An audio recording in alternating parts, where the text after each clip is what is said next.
No, no, wrong one. Museion for real this time. Game capture on Warhammer 40k. Rogue Trader. Continue. They fixed the sound bug. Huzzah.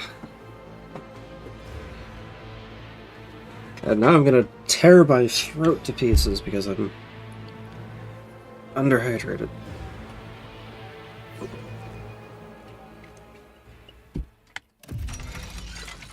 But I'm here.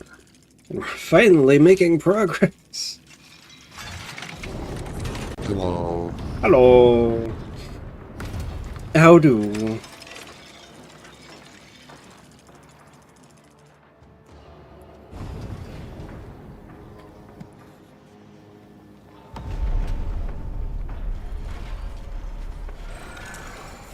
There we go. Doing fine. Working on my jump. Huzzah. Trazen, Keeper of the Collection. A young and primitive civilization, diligently exploring the region for the past several centuries. Rarely did they achieve anything of substance, and yet even such remarkable or unremarkable creatures can at times leave a mark on history. Falzin is a wretch. Abelard turns red at Trazen's words. The Seneschal is clearly fighting the urge to get into an altercation with the projection, which is entirely indifferent to present events. Examine the embellished casket. Who led humanity's campaign in the region this race calls the Calixus Sector? These remains of Drusus, unlike those held by others of his kind, are genuine. Had they been in humanity's possession, they would have been lost after a scant few millennia. Look at the war machine. Curious that this specimen was deemed precious enough to be encased in such a construct. Sister Messima, as she was called, was completing some march of penance in the region, which ended with her entering my collection. Argenta gazes bitterly at her fellow sister of battle, frozen in eternal imprisonment. I should have found a way to free this noble sister. But all these years in unholy captivity may have riddled her soul and body with corruption. I don't think there's a way to rescue her. Step away. Wonder the exhibit.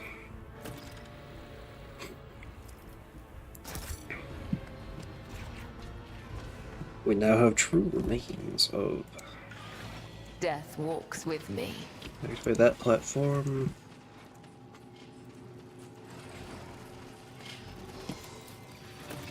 Crude error has been, and the letter C have been carved into the middle. Throne of Terror. Are these really the sons of Krieg? I last heard of them back when I was an officer. And then, they were fighting Xenos worlds away from the Coronis expanse. How did that heinous creature succeed in bringing them to this museum? They are true sons of the Undying One. Even in such a pitiful state, their souls cry out in the rage he bestowed upon them, while their bodies are frozen in torment. A sorrowful fate for dedicated and valiant warriors, Domin. It would be wrong to leave them before first granting them deliverance. The faded chevrons on the sleeve of his overcoat identify the guardsman as a member of the 138th Mechanized Infantry Regiment of the Death Corps of Krieg. Onward!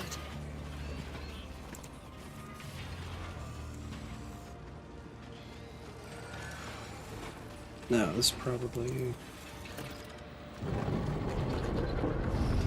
Ah.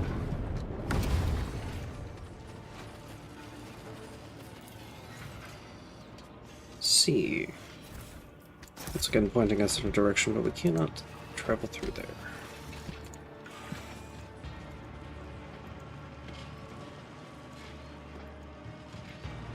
So shall it be.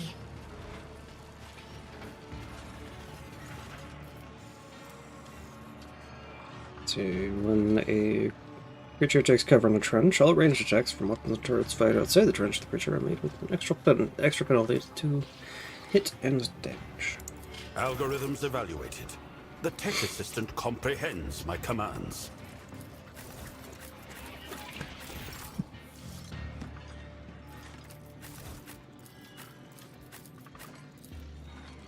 Anything to advance the quest for knowledge.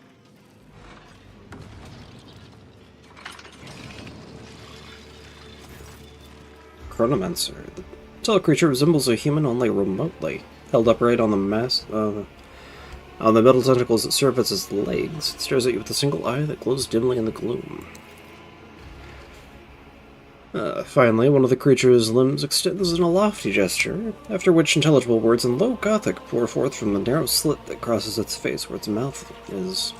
I offer my greetings to you in the galleries of the great museum and the visitor. Xenos' pronunciation and words choice are flawless, but the tone is devoid of humanity. I wish to know your name. Who are you? I am the Chronomancer Amatek the Faithful, vassal of the Nihilak dynasty, one of the wardens of the Museion. It gives you an indifferent look, yet you can still feel the contempt it carries. It is my duty to maintain the exhibits to the fullest extent possible, safeguarding them from encroachment. I saw a thing similar in appearance to you at the entrance of the place. A pejorative definition is semantically inappropriate in your utterance, primitive creature. The metal plate replacing the Xenos' face shows no emotion, but you read displeasure in the movement of his many limbs. You have indeed beheld the warden to whom the Infinite has entrusted the protection of the outer gates of the Museion. The Great Museion? Oh, what is this place? This vault of rarities belongs to Trazen the Infinite, preserver of histories, archaeovist of the Solemnus Galleries. I believe that's it. And a multitude of historical artifacts that have been deemed worthy of the Overlord's attention are gathered here at his will. The hall you see now contains the remarkable artifacts from the Cronus Expanse. He collects titles, too, as well as everything else. Well, Lord Captain, let's add to the list of his credentials: ashes at the feet of the Imperium, stripped of trophies, cleansed by fire, and witnessed the power of the Holy Throne. The Sister Battle grips her weapon with such force, as though she were holding back a ferocious dog lunging towards her prey. And there are other halls? Countless more. Some contain artifacts from the farthest reaches of the galaxy. Others serve as transcendent dungeons for beings of unfathomable power who once drank the stars dry. Access to them is denied to you, as it is to other specimens of inferior races. I am seeking the Crimson Dance of Cain. Is it here? There is no object by that name among the exhibits in this gallery. It's located just behind the historical diorama in the center of the room, the one dedicated to the primitive who once stole the same object. The polyhedrons hovering above the Chronomancer's head shimmer and rotate to the rhythm of his measured speech. Ever all I wish to know. The Necron says nothing. No hurry to dignify you with further conversation. Let me pass, and no one will be harmed. The Necron holds a hand with a staff clutched in front of him, more warning than threatening. Visitor, you are of an inferior race. As warden, it is my duty to bar entry to any who might damage the exhibits.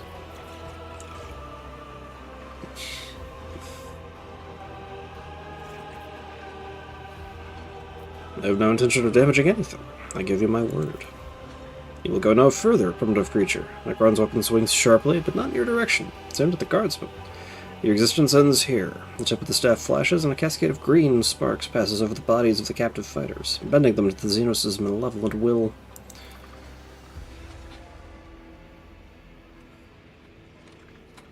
After gracing you with one last disinterested glance, the warden phases out of reality with a flare of green light. The Krieg soldiers spring into motion, turning their faces covered in rebreathers in your direction and raising their las guns.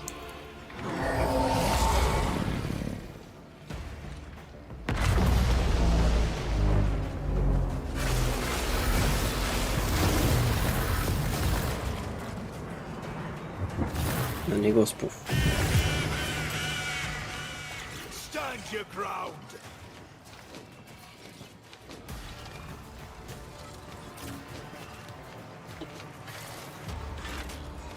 Teamwork, and what were they to focus?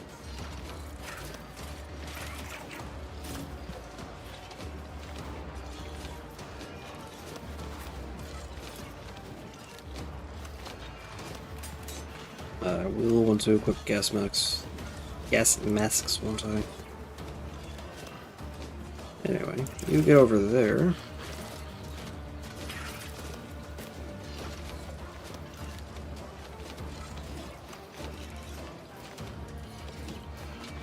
Magenta, you go here.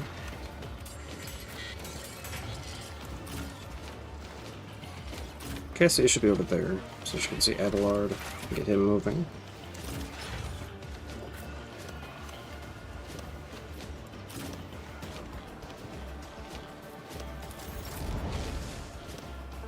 Weapon at the ready.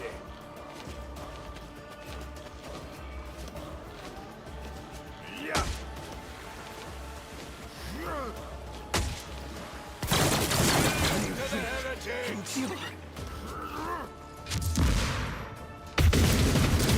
My ears are ringing. Follow my lead.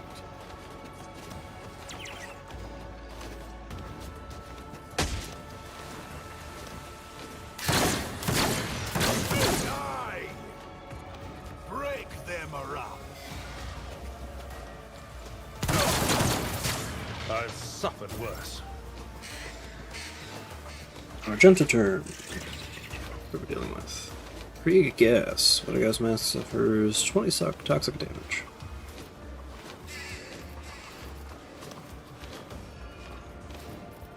First.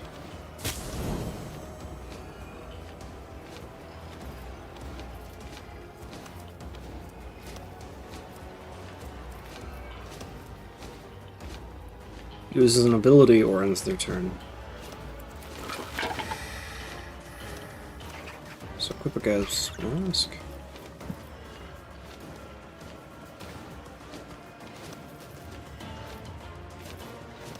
Then devastating attack. I'll do Rapid it. fire. Concentrated fire.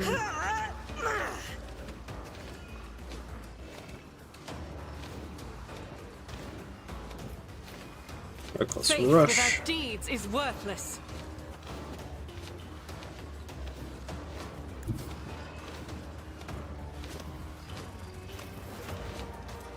Doubt is for the Run weak. and gun.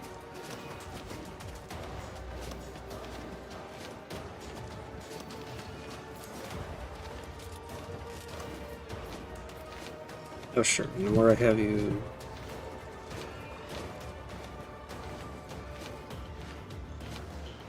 Although damn, you could just have you up almost up the back here.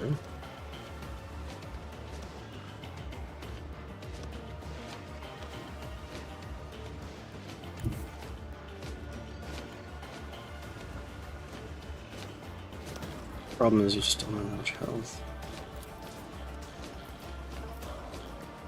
And with the way the trenches are aligned, I'm not going to be able to put you anywhere. I'll let you do a lot of damage. 3.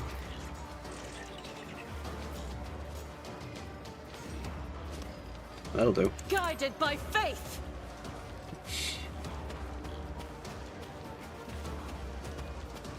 Strike is a prayer.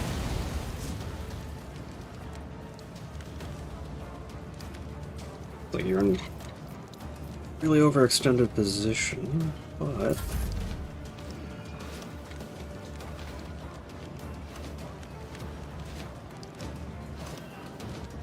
see those two have already acted. Or no, they haven't. Over here. Could I do a little bit of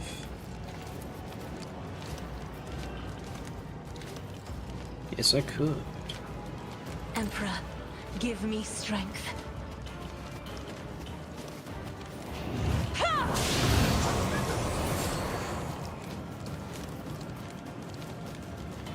Point of curiosity.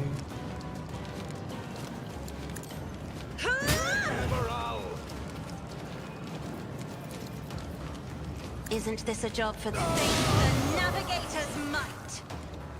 Do a little cleanup. Now then, voice of command over on Me? Abelard. If you insist, Lord Captain.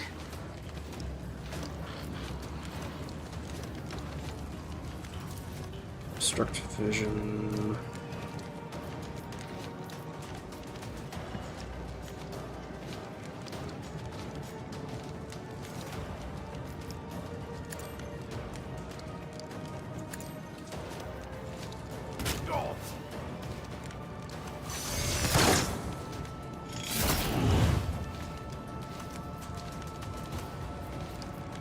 Nice. Go ahead and give Abelard Paint an your advanced death turn. in colors.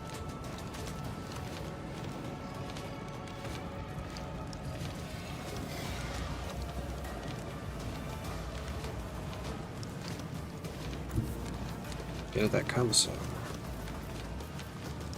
I will do my duty. Brace for impact. Meteor. Reckless rush. Confident approach as well.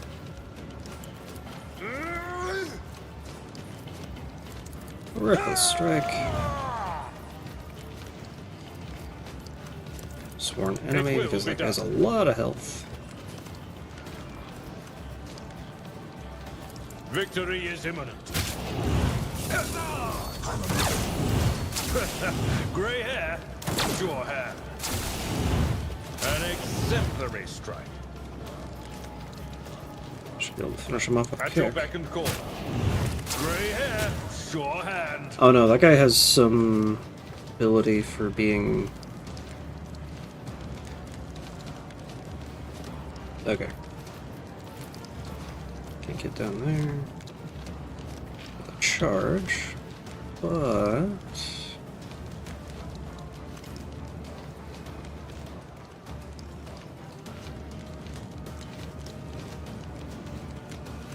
Brig officer isn't gonna act for a while. You're on fire.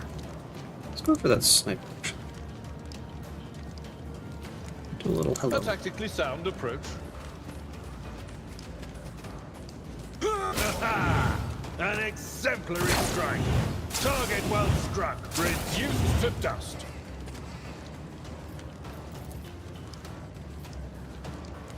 Then... I could get another free turn. Indeed.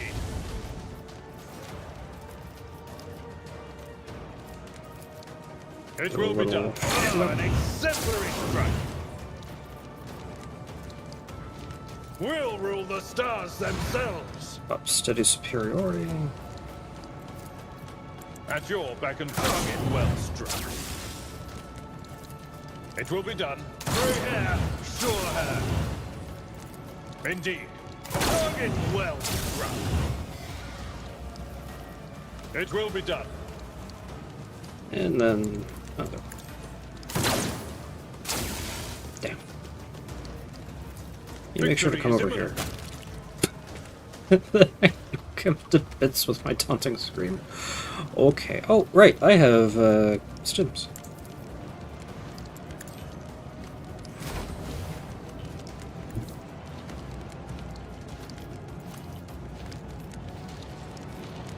Might as well At go your for the beck and sentry call. gun. Gray hair, sure hair.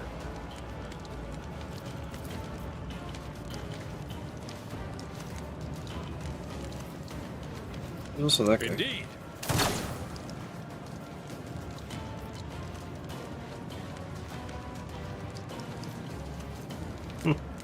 Didn't use the stim.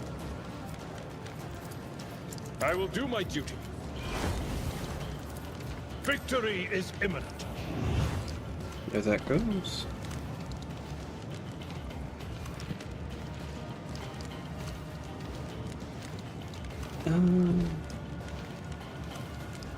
Tried and Have tested you tactics pop are the over best here ones. to attract some attention. It will be done. Target well struck. Gray hair, sure hand. Indeed. Target well. And go ahead and call that. Follow my lead. Back to Cassia. I'm afraid not.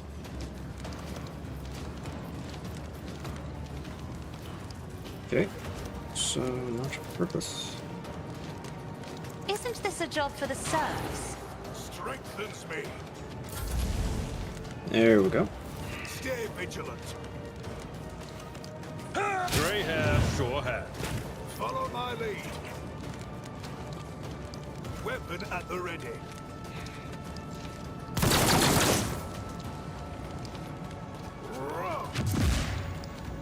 Follow my lead.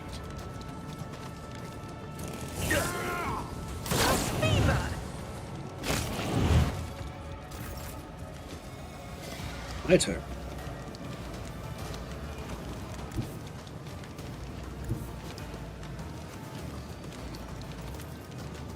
Okay. And from there, can I... That's not what I intended to do.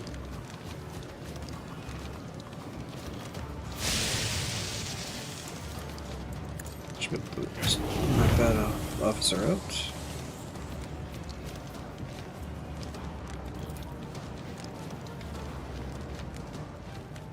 Let's see, relocate Burb. There.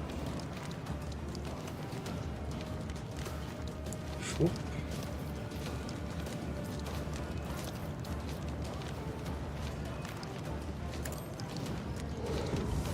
Enfeeble and pop regeneration, not an Argenta. I can't quite reach her.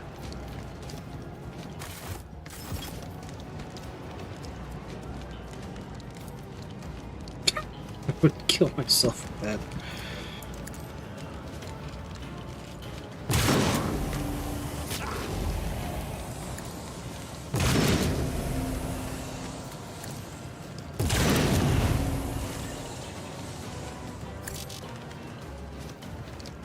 Alright.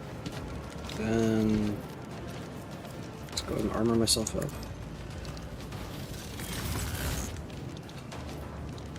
And give myself some warp speed. And some regeneration.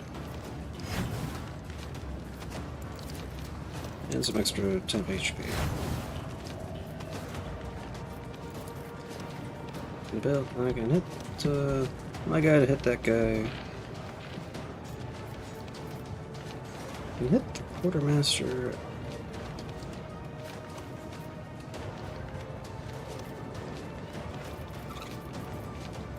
I want to hit the sentry gun.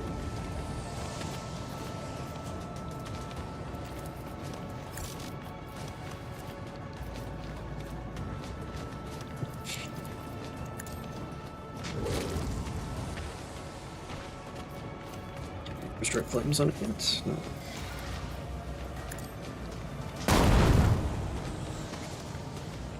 And finally out of actions. Cabela, how about you put on a gas mask? So you don't fucking die. Up there. Let's get death from above on that A guy. dance of blades and shadows.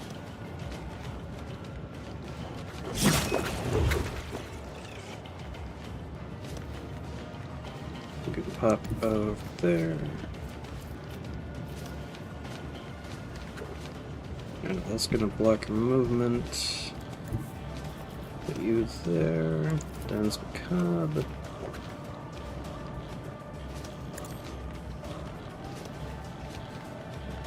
Swoop.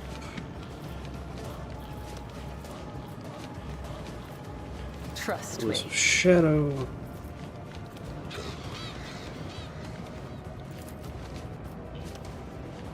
No one in range.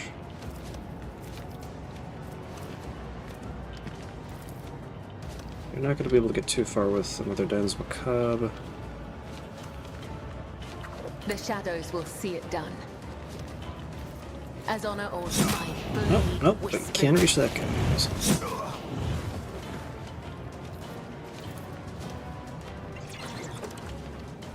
knocked out the other guy too. So just got that. 4 left. 1, 2, 3. There's number 4.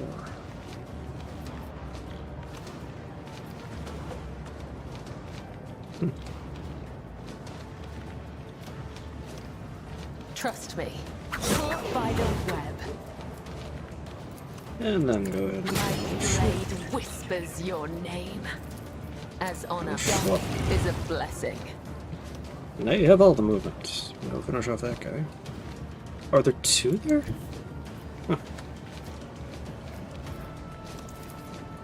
I bring mercy and retribution. Come, the other side awaits.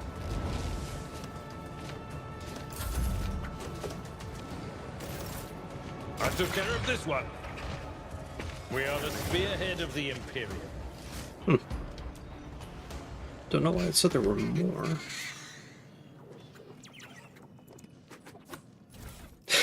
Do we get a little box of rewards for making our way through the Museion exhibit?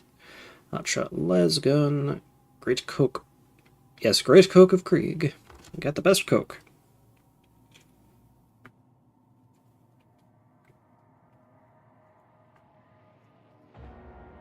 Be great for a Deathworld character, but I don't have one. Gas Mask of Krieg. Whenever a party member falls unconscious, the wearer gains salvation in death, which is plus 10% damage, armor, and critical hit chance. Marching on. Not entirely necessary, but you know. The arrow. Another crudely carved arrow made in a few sweeping strokes. First, let's explore anywhere else. Activate a platform to give us access to some woods.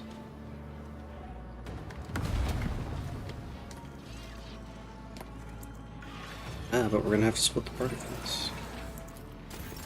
I shall go breathily Does forth. something trouble you, Lord Captain? Oh no, we're just going down.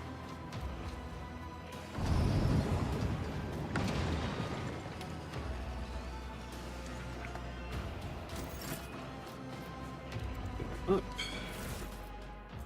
Norris pattern, combat shotgun, and kinetic reflector. Whenever the user dodges a melee attack, they shield bash. They use shield bash against the attacker if they have a shield equipped, but they have reduced dodge and parry.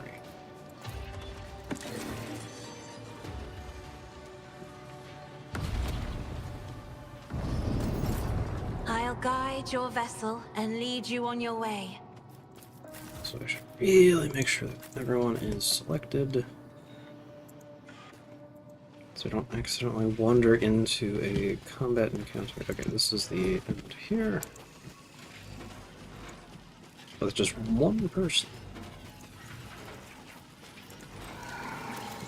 Huh?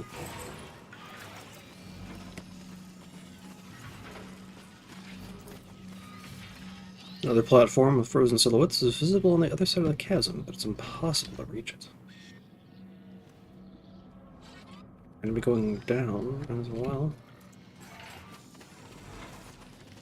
The light of terror shines for us. Wonder the exhibit. Oh, Benatek's Rest.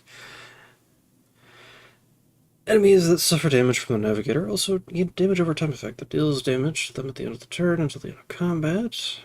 Equals to 20% of all the damage they have suffered from the Navigator. Oh, my. Ah, but it's not as good as... It's got better willpower and possession. Or perception. Take expensive toughness. First attack... first use of an attacking Navigator power per turn does not set the power on cooldown and does not count towards the attack limit per turn. Second use, or the use of a different attacking Navigator power on the same turn, deals an additional 10 damage to all targets and 10 direct damage to the Navigator. Oh! And enemies targeted by the Navigator's power suffer a 6 penalty to all their characteristics until the end of their Navigator's next turn. This penalty stacks and is prolonged until the Navigator's next turn.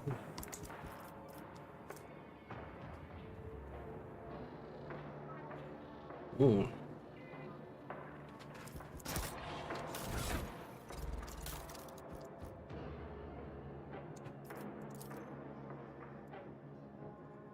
It's Deaf. It's Bloodhound. But having all of but the first attacking navigator power each turn doesn't. Step buffs. Toughness down, but toughness doesn't matter because. See, another crudely carved arrow made up of a few sweeping strokes.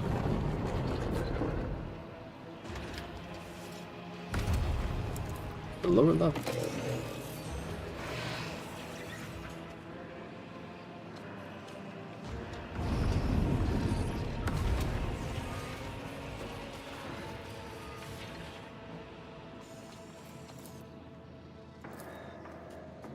So this foul creation radiates palpable heat.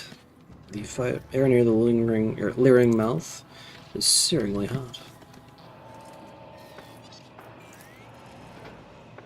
Got more arrows. Let's proceed. We've got more exhibits to plunder. Oh, we got some gene stealers here. Fancy.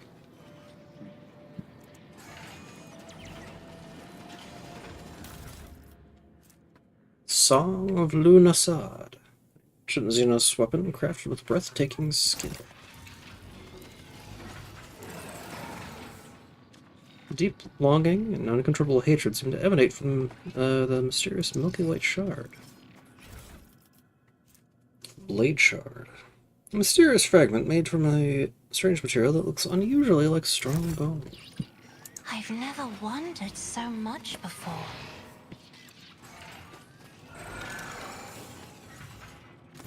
Ah, a living weapon of an ancient foe lost to timelessness. The region of the void. This region of the void rarely attracts Eldari, which is why the display is incomplete. Other sections of the museum contain more interesting exhibits from the civilization, but I managed to find a few interesting pieces in this backwater as well. Inspect the empty pedestal. Nocturne of Oblivion, a solitaire from a group of Eldari belonging to the Harlequin subspecies. Solitaires are extremely... it's just his maskless left behind. Rare, but I managed to capture this piece after multiple attempts. Cassio stares at the empty podium, struggling to see what the vision just described, but she trails off, lapsing into confused silence. Appears that Xenos has not personally checked his collection in some time. Flirt grims into his mustache, visibly pleased that he has got the enemy of humanity in this oversight. Look at the Eldari warrior. Of a band of Eldari corsairs called the Crow Spirits, unusually aggressive for their species, my working theory is that belonging to the craft world Lunasad, which perished in this sector of the void, has affected their mental structures and resulted in this altered behavior. Mysterious construction. I recovered this exhibit from one of the most inaccessible regions of this sector. Only a molecular stasis field allowed me to stabilize the remains of the ancient craft world Lunasad. Step away.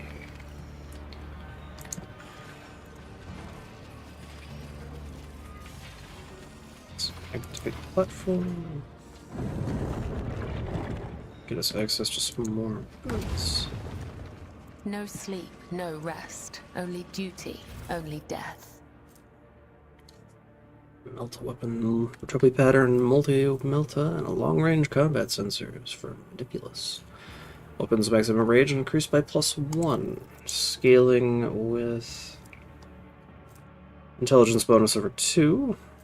Ranged attacks deal 2 times potential energy stacks % more damage. Ranged area attacks cost 1 less AP. Fancy. That'll be quite useful. As soon as we can get back to...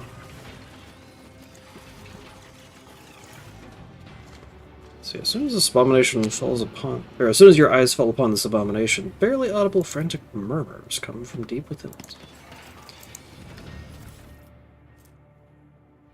Sendus. Chainsword with extra critical hit. And Scourge of Xenos. Both Adeptus Astartes equipment. The very gazes of these warp-twisted creatures seem to exude pestilence. Hello, Glyto. What are you doing here?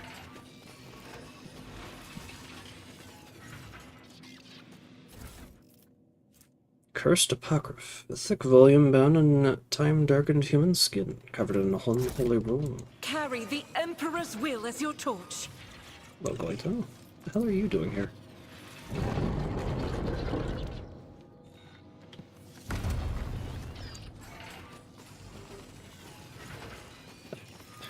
I have a suspicion that's a bug.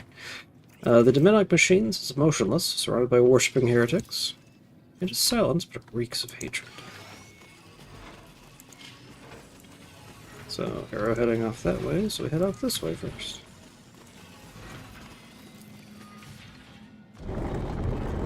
What deeds await us? Because there must be loot, yes. Oh, there's a puzzle here. And nothing out that way.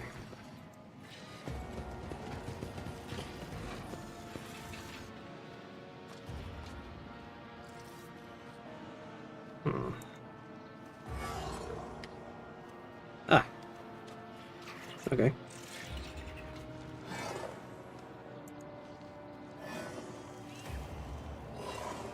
I see.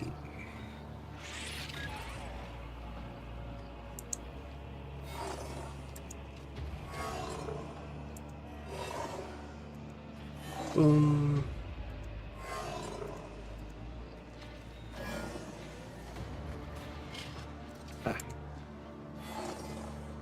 Where's the intended... Ah, these are the intended exit points.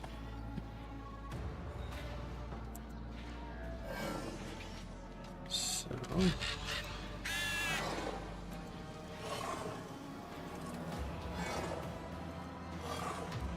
Turn...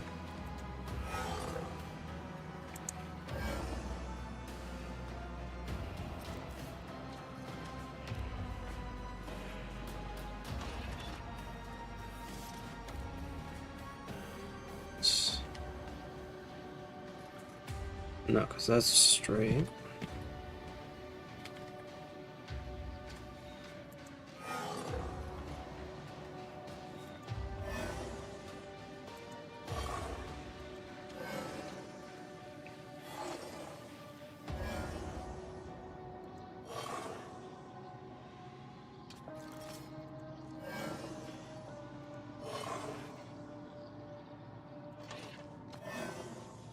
It's gonna need to go... The dead know nothing, Yeah. and neither do the ignorant.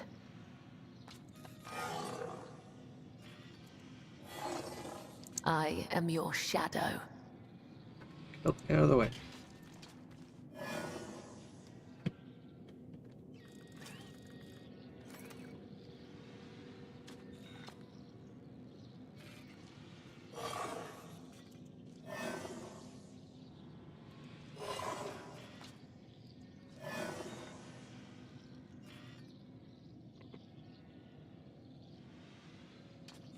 Oh!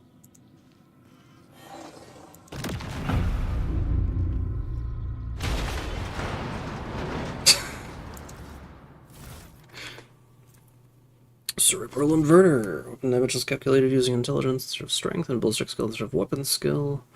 If they'd be higher, and melee create attacks against prey gain more armor penetration, but the user is less tough. Fancy.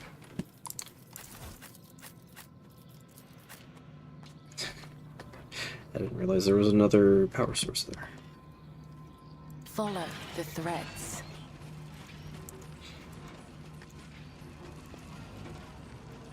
Now we move forward.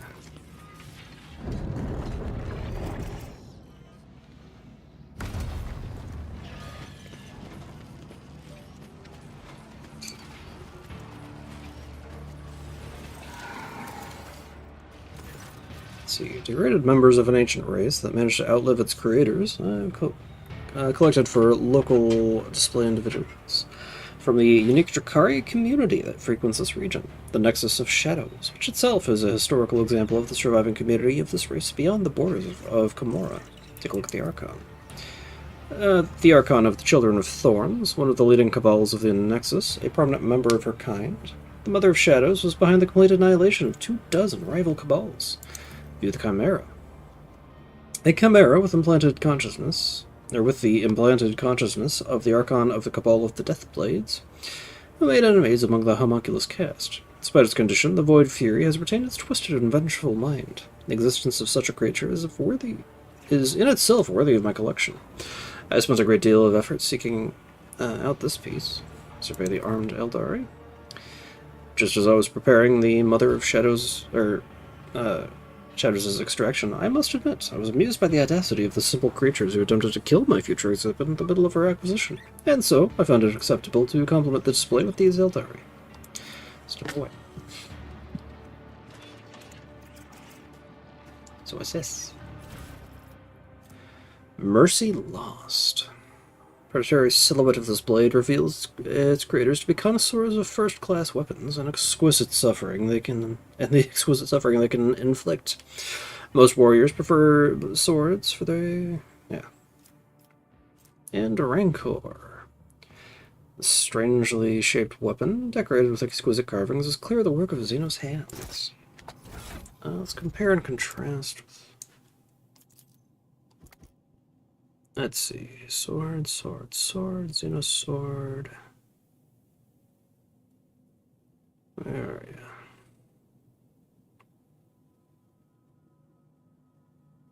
He'll be up here.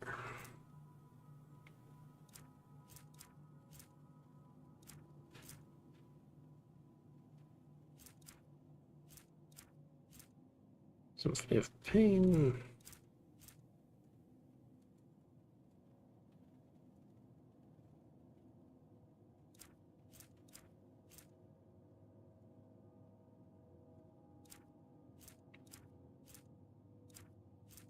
Mercy Lost.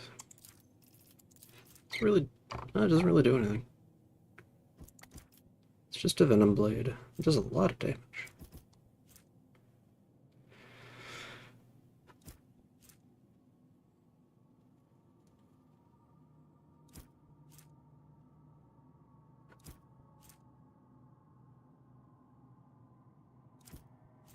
Although I like the Jin blade for the stack.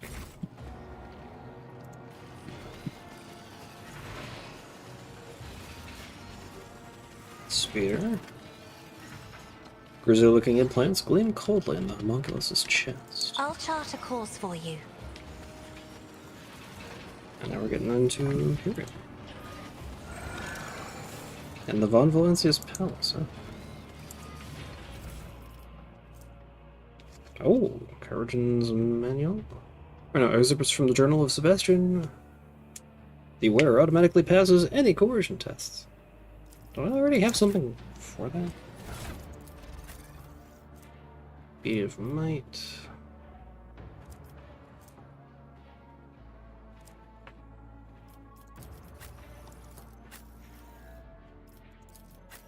Don't recall what I put it on.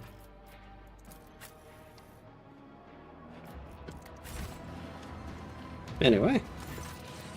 Only it makes it all the more pathetic that these members of the human civilization, supposedly endowed with as many privileges as their culture allows, leave remarkably few traces of historical significance behind them, preferring to engage in petty squabbles and quarrels with their contemporaries. Look at the human head. Founder of Footfall, humanity's main outpost in the region, it is unfortunate, but Parsumus Dwayne's body was lost due to the failed extraction of an already deceased exhibit. A couple of ships held here.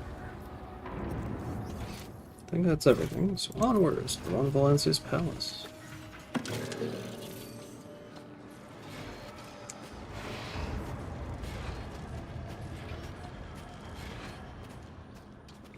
Was it stolen?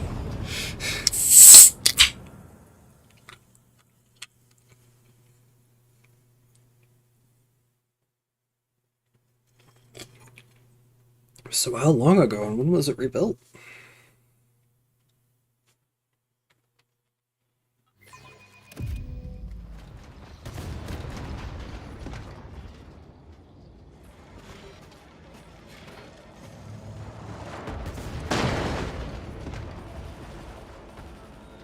Huh.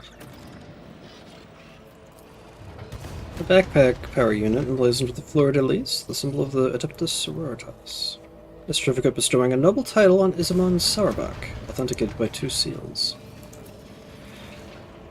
A letter with a neatly opened seal, or wax seal, adorned with an imperial aquila. Letter from A. Only the last part of the letter has survived. And so, Siberian, cast aside your doubts and act without hesitation. And I beg you, forget that you are a rogue trader, if only for today. Exercise the caution of us mere mortals and destroy this letter immediately. Otherwise, by the Holy Throne, I will have to assign an acolyte to clean up your tracks. Amelia. Skillfully crafted mechadendrite of unknown construction. Exalt 117's custom mechadendrite. What was that? Screams of tech heresy. Its entire design is a crime of innovation and desecration of the sacred schematics of Mars. Oh yeah, that's one of the that's the tech priest we cited against at the one place. Magnea Cessio, ceremonial mantle. Plus 5 fellowship for each enemy in a 2-cell radius. Meh. And completed request form to the Departamento Munitorum for the requisition of military forces. Signed by Siberian von Valancius. Go down to the exhibit. See, this collection was assembled to receive an individual there to challenge me as I was hunting for a certain precious artifact.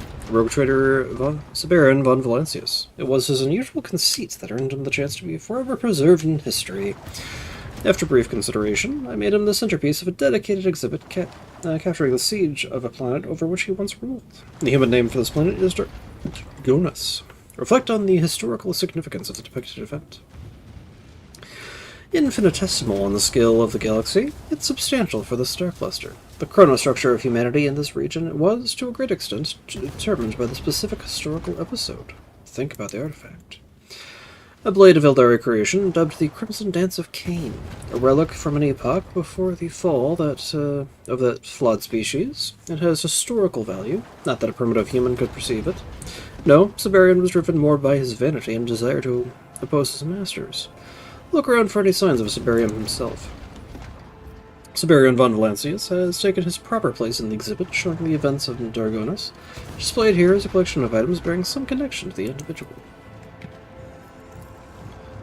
At first glance, there's many differences between this giant exhibit and the real palace on Dargonus. Stay by my side, attendant. Guess let's go down to the exhibit. Oh. Let's grab that. Juvenna von Valancius' decree number 3849-90-12. I, Juvenna von Valancius, exercising the right granted to me by the warrant in accordance with the law of the volume of the Lex Dargonus, by decree of this day, hereby bestow a title of nobility upon Isamon Sauerbach and all his lawful heirs until the end of the age. May they serve faithfully and not disgrace the honor of their lords.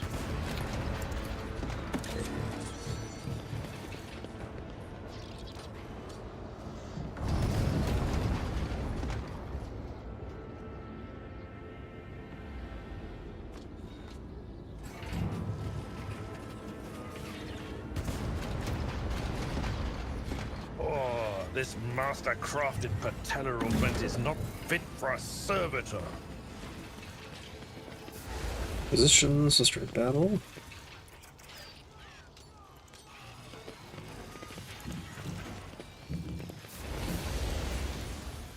Attempt to draw attention to yourself is fruitless.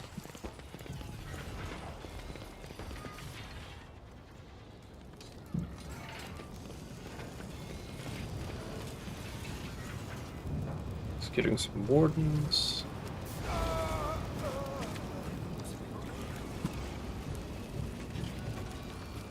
Heal. We need to move on.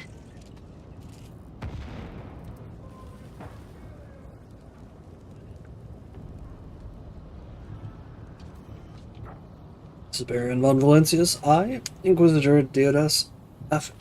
Roman, name myself your executioner. Let this heretic who bowed down before the Xenos abomination be consigned to the flames. The sentence is binding, the seal is set, for the glory of the God Emperor.